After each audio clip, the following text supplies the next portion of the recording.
Huh? You started it. August last year, this fight happened after school at Parkview Middle School in Yucaipa. The boy to the left is a 7th grader who says he has been repeatedly bullied. So he throws his backpack down and stands up to the 8th grader he says has been bullying him. First, stay away. He's then punched repeatedly and taken to the ground. As a father, it tears me apart. His parents say this fight was the end result of nearly a year of verbal and physical taunting that ended in a schoolyard brawl. The only thing you want to do is get really upset, get really angry. Sometimes, like, when I see him, if I'm at lunch and then I see him in line, I just wait till he walks out of the building and then I just go in. A teenager worried about being targeted in the hallway. His parents worried about how this fear has affected him. He posted later on that heaven knows I'm miserable now. Excuse me. And then you think of any parent's worst nightmare.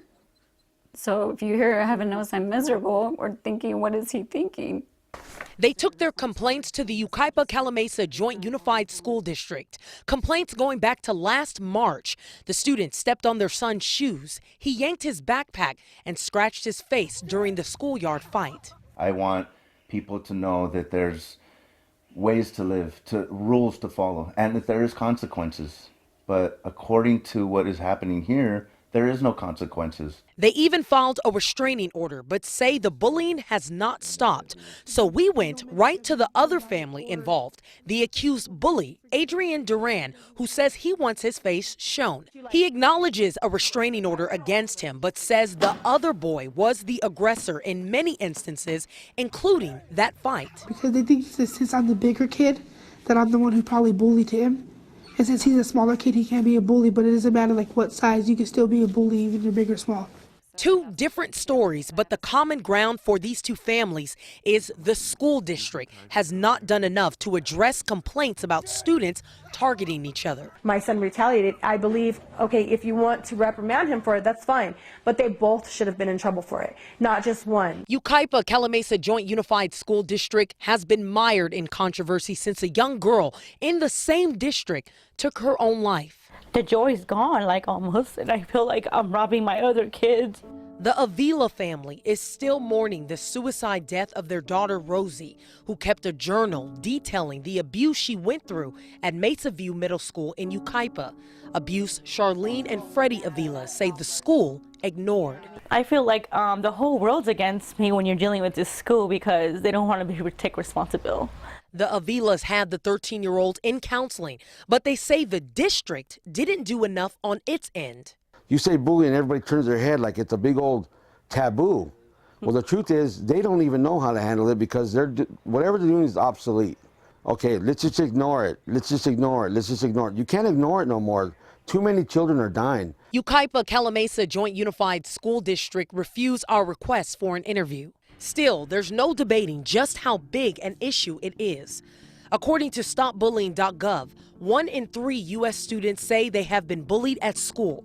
28% in grades 6 through 12 experience bullying, and most bullying happens in middle school. Dr. Laurel Baer says it's a crisis in our schools. It interferes with their ability to sleep, with their ability to eat, their ability to engage in self-care. It disrupts their learning. Parents, she says, need to be vigilant. Remind parents that if they report it once, there's not oftentimes going to be immediate outcome, unfortunately, because human behavior is hard to change. A lesson all 3 of these families have learned the hard way. It's a problem, and they're not addressing it. They're just pushing it under the rug like it's not happening. There is no consequences. You can do what you want and get away with it, and the other person will be a victim. As for both kids, they're still unable to shake the incident both want so badly to forget. When it happens, no one does anything until someone kills herself. Before someone kills herself, there's no posters about it. They don't take it as a serious matter. It's hard for me to learn because I can't concentrate because I can't stop thinking about it. Now, for parents, experts say there are some things kids can do to help stop the problem with bullying in schools. You can become an active bystander. According to StopBullying.gov, when bystanders intervene, bullying stops within 10 seconds more than half the time. For school experts, They also suggest progressive discipline instead of suspending or expelling a child. Experts note that because there is a growing awareness of problems with bullying, people believe it is increasing, but in actuality, studies show that the rate of bullying may be going down. So in the case of the two boys, there's actually a restraining order, and is that being followed?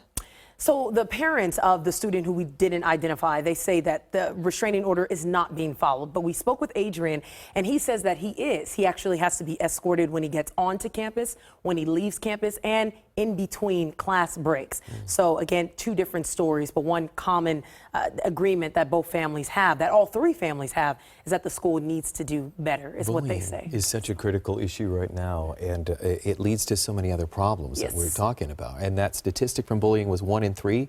I would say it's probably more. It's not just physical bullying, but there's all kinds of bullying. Right. Everybody there's been some pain, some inflicted from something with cyberbullying. Conversation. This is an important conversation to be having right now. Hopefully we'll hear from the school soon. Yeah. All right. Thank you, Leah. Thank you, Leah.